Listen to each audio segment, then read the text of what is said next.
Hello, and what is up, UAH Esports? It is so good to be talking to you all again. Of course, my name is Ethan Hummel. I'm one of the older esports presidents. My term ending in spring of 2024 before I handed the presidency off to Mr. Grayson. I think he's done a fantastic job over the past year, and he's actually asked me to do an announcement today, one that's really important to the future of UAH Esports. Except there's one little catch, is he didn't ask me to do anything. It might have been my idea, because today I get to announce that I am finally returning to UAH Esports.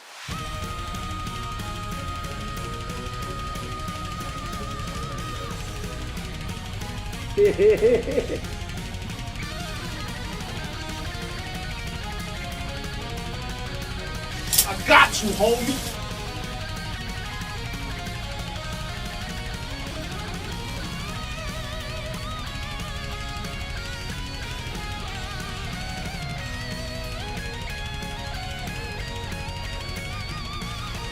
Alright, you guys, if you saw the previous trailer, you probably were going to be able to put two and two together.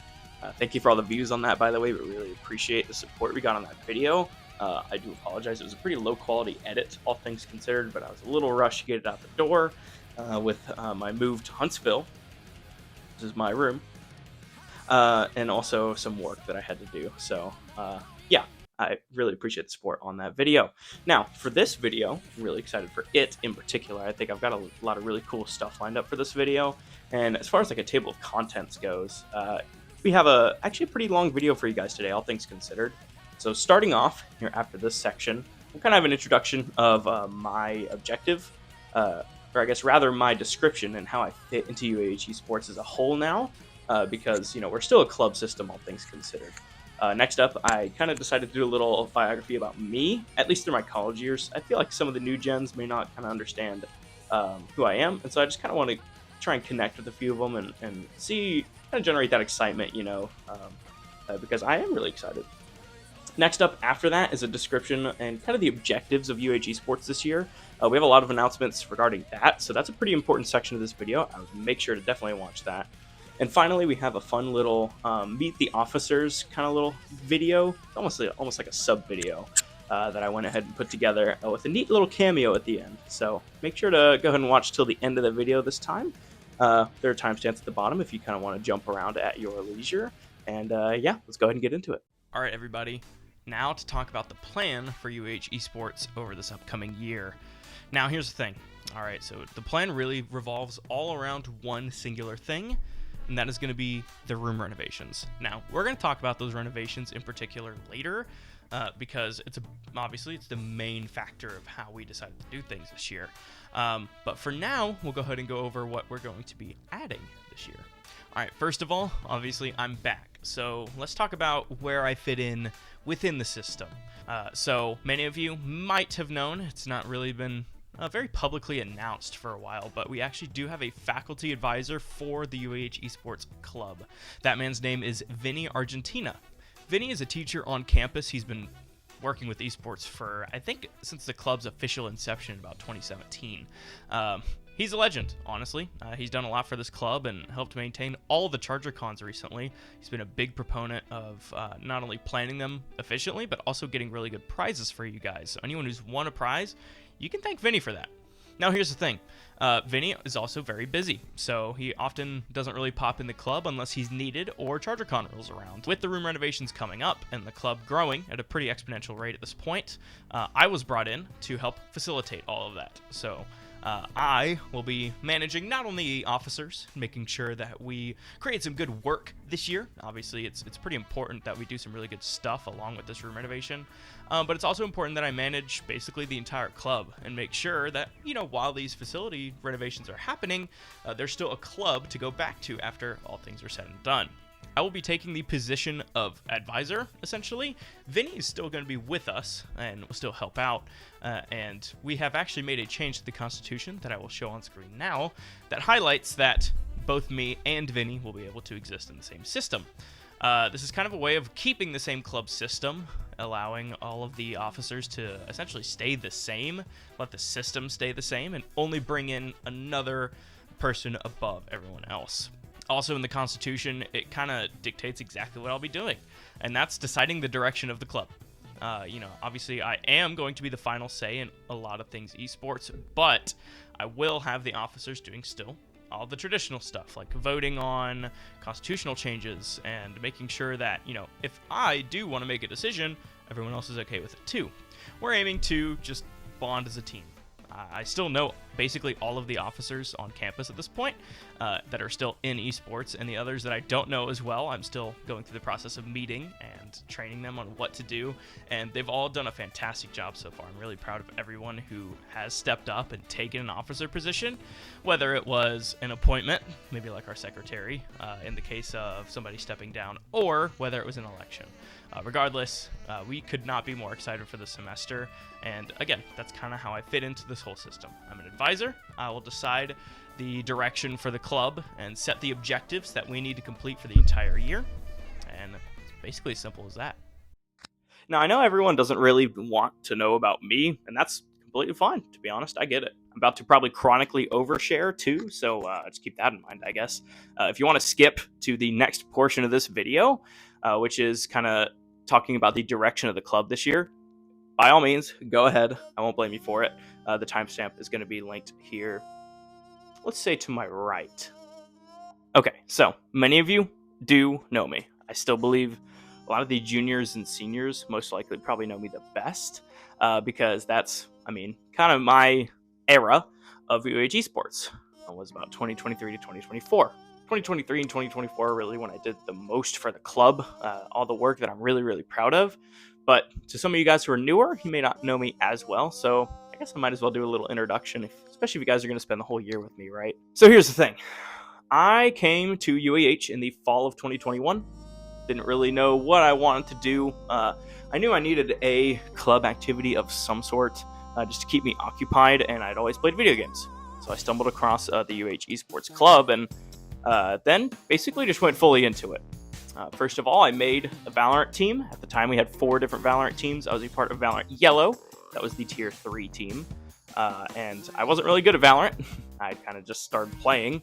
I did, however, have about 1,700 hours in Counter-Strike. At the time, it was still CSGO. CS2 obviously wouldn't come out until 2023. And then I joined the CS team as well. I honestly really enjoyed playing CS. I actually really liked the guys on that team, but I didn't enjoy competing in it as much as I did Valorant. And so I just decided, I may as well stick to Valorant.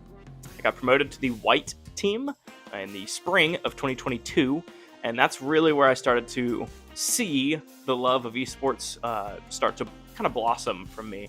I really realized how cool esports was, and that it was basically a country-wide phenomena in colleges that people were kind of starting to take esports a little more seriously.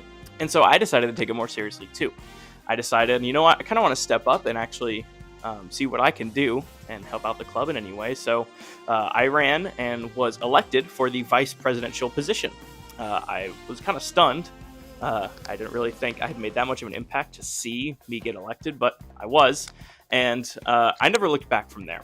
I really enjoyed the vice presidency and working with all those officers that year. We got a lot of really cool stuff done, including the reintroduction of ChargerCon 2023, I suppose. That'd be spring 2023.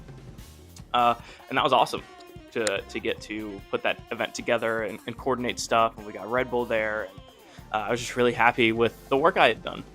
And so I decided, well, the president's graduating. What would be better than just try and get elected president? And so that's when I became president in the fall of 2023 and the spring of 2024. Now, it's also important to keep in mind that I got way better at Valorant at this time. And so I captained Valorant Blue. We went to really, really good performances, took second place in the fall, second place in the spring. And the vibes on that team were just immaculate. It was probably some of the best times of my life. I really enjoyed playing with those guys. And the presidency was also amazing. Finally getting to kind of take the club more personally under my wing. And I don't want to say hand-pick the officers because that would sound a little weird. But I kind of did. And so everyone that was on that officer team was awesome. And we just got along really well. Unfortunately, it was around the spring of 2024 where, life wasn't going so great. And so I decided I needed a change. And that's when I decided to accept an esports scholarship opportunity that I had received. Now, I'm not going to name that college. It's the college where I attended my final year, That would be 2024 to 2025, where I graduated with a degree in sports management. I just did not enjoy my time there. I don't believe that this college should get credit for me graduating. I really did not vibe well with the people there or the way that the esports club was ran. I mean, it was a varsity program. I had a scholarship, but it felt like a club. It was very poorly managed from the higher level of things. Any of the head coaches I had 2 different head coaches. They were fantastic. I actually really liked them. And the rosters I played on were fun. It was really cool. That college I went to was a large majority international students. So I got to play Counter-Strike with 4 Brazilian guys and at one point a Russian guy as well. So learning their culture was really, really cool. But at the same time, the classes I was taking, the degree I was in, and just the overall nature of that school made that year pretty terrible, all things considered. If you really did digging, you could probably find out where I went. It's actually not really hard to look for at all. But I'm not going to list it because I don't really want any credit to be given to them.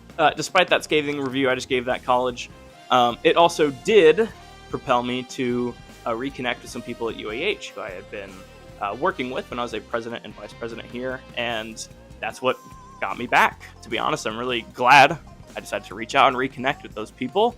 Shout out Ronnie. He's the vice president of student affairs and the guy who essentially just got me back here in the first place. He's an absolute legend. I really enjoy working with him, and I'm really excited that I get to be back. And yeah, I guess it's a little bit about me. I guess for now, I'll throw some highlights on screen. Maybe you'll like those.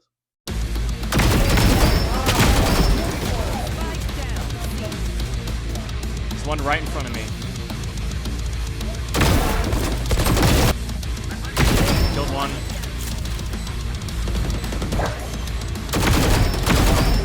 Woo!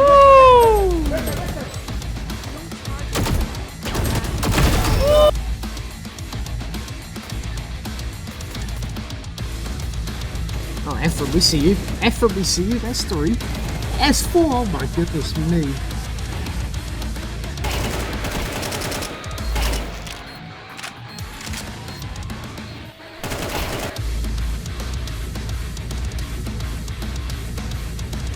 Peeking! Oh my god! Under heaven. Both on there. 80 Gecko, 80 Gecko. Jeanette, 80. Oh, nice. All right, you have now made it to the portion of the video where we're going to talk about the future. Long story short, the future is incredibly bright, people. It is going to be an awesome time to be a member of UAH Esports, but you're going to have to wait for it. Thing is, this year, we have to be a little bit patient. With the room renovations going on, we can't necessarily use the space to the full extent that we were going to be able to in the past, and we'll talk about more about that here in a second. But here's the thing. Just because it might be a little bit slower of a year for us does not mean competition-wise things are going to change. We still have many, many different esports titles, and I'll actually link the tryout form either in the description or on screen. You can go compete in. Tryouts are coming up here in early August, so be sure to look at your game times, make sure that you make tryouts when you need to. Now, to introduce the next section, I'm going to try something I've seen in a Ted Nivison video, and I'm going to try and teleport over to the esports facility and see if I can do a little bit of that explaining over there. So, just going to walk through the store, I think. See you in a second. Hey, I guess teleportation's kind of hard to nail on your first try. Ended up in the server closet over there. Not very comfortable, would not recommend. But regardless, I'm here now, and I'm really excited to talk about the room renovations, so I guess we can start on that. Thing is, we've had a lot of different stages of updates happen recently. You have the bid going out to contractors, and we have the official purchase list of what we need to do. Problem is, that all takes time. So at the end of the day, the schedule that has generally been decided upon and agreed in the whole space is that it's going to be about a September to October displacement, meaning that everything down here is going to move to our different space up there.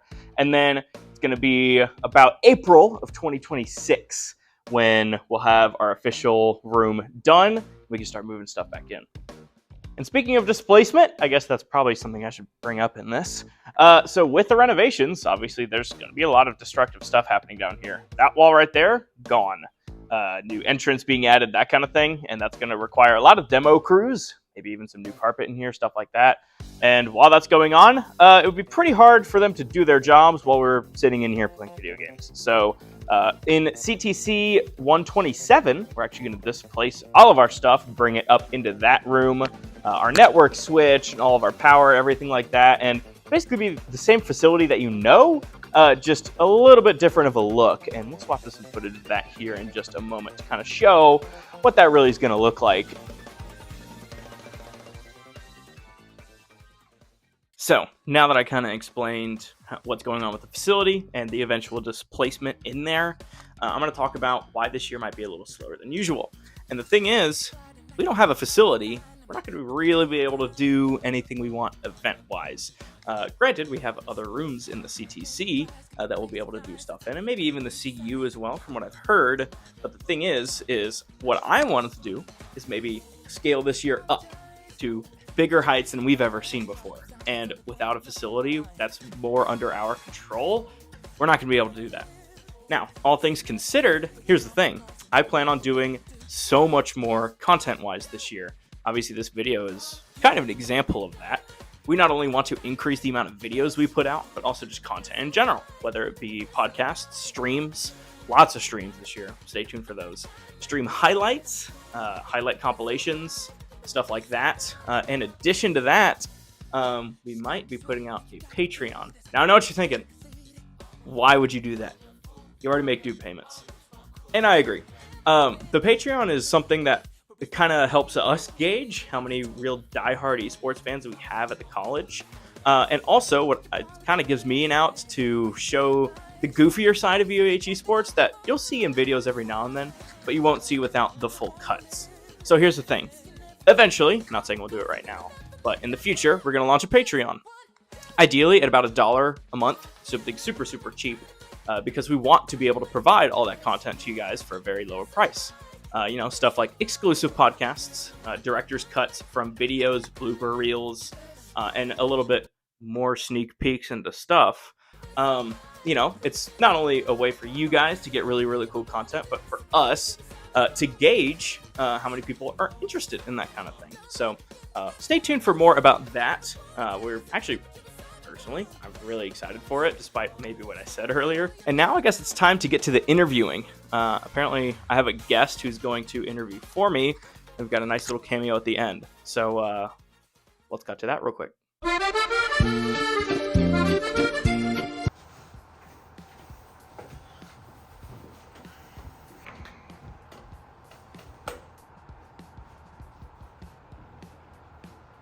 All right, Mr. William, thank you for showing up today.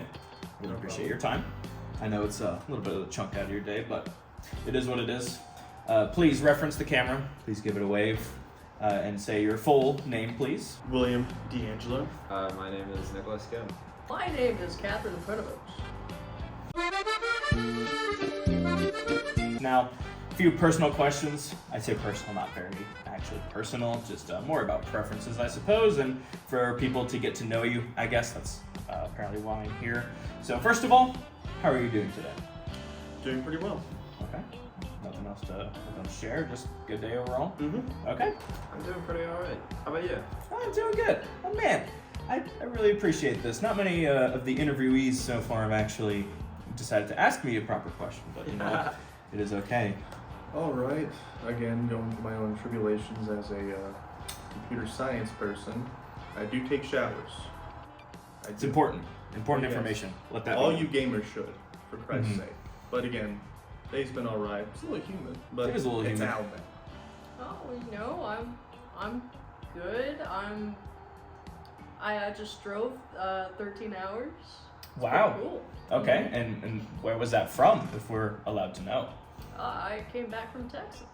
Second of all, what is your game of choice? My competition game of choice is Call of Duty, and then my favorite game of all time for esports is Call of Duty Black Ops 2.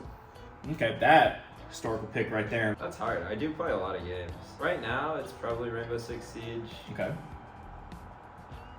And for the second question, probably still Rainbow Six Siege. Honestly. Really? Yeah. Okay. So, do you hate yourself? Yeah. Esports wise, again, home and true League of Legends. I know it's a cardinal sin to some of you people out there, but He's correct to a lot of us. Valorant player speaking. Personal favorite game of choice. Oh, I play a lot of idle incremental games, but if I had to say one that I've gotten back into that I would always say is my favorite is TF2. I play Overwatch. Okay. I'm looking to fill in as a sub this year because Okay. I'm going to be busy secretary. Yeah, exactly. Yeah. Again, notorious for secretarying. It would be hard to compete while doing all that. I'd say my favorite game of all time is probably World of Warcraft. Now, what do you think is the most interesting thing about you, the person? I think the fact that I didn't start competing in Call of Duty as I do now until my freshman year of college. Okay, so you just played like competitive really and then started getting into it after, or you didn't even play competitive at all beforehand? I dabbled a little bit in competitive when I was younger, but didn't start competing really in like any big tournaments or anything until I got to school.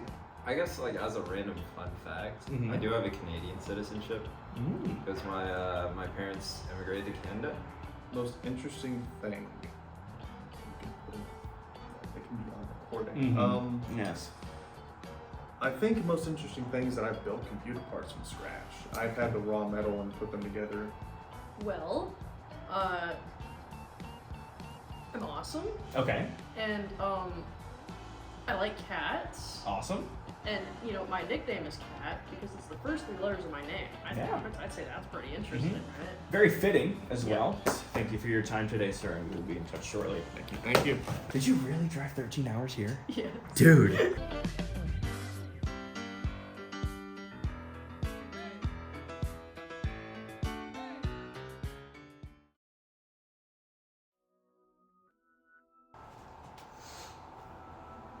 We got a #1 victory royale. Yeah, Fortnite, we about to. All right, so a little bit of a different interview we have here, but I guess we'll start it the same. Please go ahead and spike the camera, acknowledge its existence, give it a wave, and please list your name. My name is Grayson Phillips. Okay. And Mr. Billups, so usually the first question I start with is what do you do here at UAH Esports? But you've abandoned us now. So what exactly do you do, I suppose, is the real question. I do nothing. I no longer exist. I'm a figment This is of just your a, imagination. a specter materialized by my ever-growing dementia, I suppose. Okay, well, that's great news for me, ladies and gentlemen, but I guess I will continue the interview as normal before I go and seek severe mental help. But I suppose, before we get into that, how are you doing today? Could be better. Could be worse. A little tired. No, yeah, no specifics on that. Just Yeah. It's another day. okay. That's what people like. Kind of get specific with me. You could if you want, but Nah. lovely. This is a two-parter. A little bit of a two-parter here. Mr. Lackadaisical just refuses to elaborate when he answers, but whatever. What is your game of choice regarding esports? Or I guess now lack of esports. And what is your favorite game of all time? You know, the one you generally go back to and continue playing the most. You know, esports has to be CS2. It's been my game of choice for my entire life. Yeah. Mm-hmm. Best game of all time. Yeah, when Project A came out, you know, I guess people call it Valorant now, around 2020. Awful. Never Disgusting, yeah. never gravitated towards it. No. Wasn't a fan. No. Yeah, just hardcore CS:GO, CS2. How'd you like the transition? Was it good? It was Okay. okay. Echoing the sentiment of the community, I suppose nowadays. I guess that the issues have been fixed, but a little bit of an interesting answer. But Why is that interesting? I don't know. It's just considering UH doesn't really have a CS team at the moment. I don't know how you competed under us, knowing CS2. Are you talking about me right now? Because I competed in CS. I was in CS. Whatever. How about your favorite game of all time? Super Smash Brothers. We're going to skip past that. Okay. And I guess finally, the final question for Mr. Figment here, as I should refer to you now as, I guess Mr. CS2, knowing your Yeah. history with the game. Okay. Mr. Top Frag. Mr. Top Frag. Yeah. We'll go with that. I feel like that's more fitting. Mr. Figment, Top Frag, if you will. What is the most interesting thing about you? About myself? Mm-hmm. Who you are, who you represent, who you desire and aspire to be, even. All of Probably my those. aura. Your aura? Yeah. How do you farm? I just exist. That's all I need. Just nonchalant, Yeah. kind of I permanent. exist and it just radiates off of me. That's all there is to it. I see. Well, I have a surprise. 2 questions to end it off with. Okay. So first of all, good No answer. question. I guess the final question I have. Reference real quick. Did you bleep up?